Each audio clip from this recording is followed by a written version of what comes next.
ಏನನ್ನು ಪ್ರೀತಿಸಬೇಕು? ಒಂದು ಸುಂದರವಾದ ರಾಜ್ಯ ಇರುತ್ತೆ. ಅಲ್ಲಿ ರಾಜನೊಬ್ಬನಿರ್ತಾನೆ. ಅವನಿಗೆ ಒಬ್ಬ ಮಗ. ಬಹಳ ಸುಂದರನಾಗಿರ್ತಾನೆ. ಅವನ ವಯಸ್ಸು ಸುಮಾರು 25.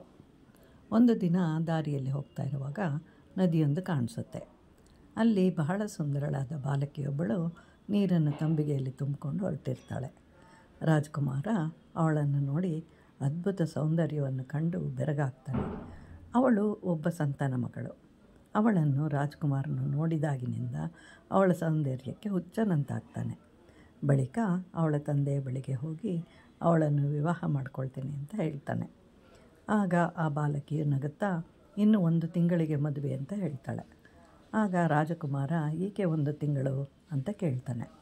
ಆಗ ಬಾಲಕಿ ಹೇಳ್ತಾಳೆ, ನೀನು ನಿಜವಾಗಿಯೂ ನನ್ನನ್ನೇ ಪ್ರೀತಿಸ್ತಾ ಇದೆಯೋ ಅಥವಾ ಇನ್ನೇನಾದರೂ ಇರಬಹುದು, ಅದನ್ನು ನಾನು ತಿಳ್ಕೊಳ್ಬೇಕು ಅಂತ ಹೇಳ್ತಾಳೆ.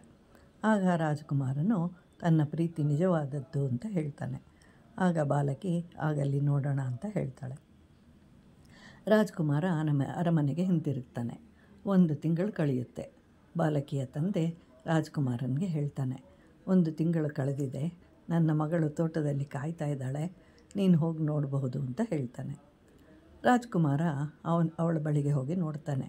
ಬಹಳ ಆಶ್ಚರ್ಯವಾಗುತ್ತೆ. ಬಾಲಕಿಯು 1 ತಿಂಗಳು ಉಪವಾಸವನ್ನು ಮಾಡಿರ್ತಾಳೆ.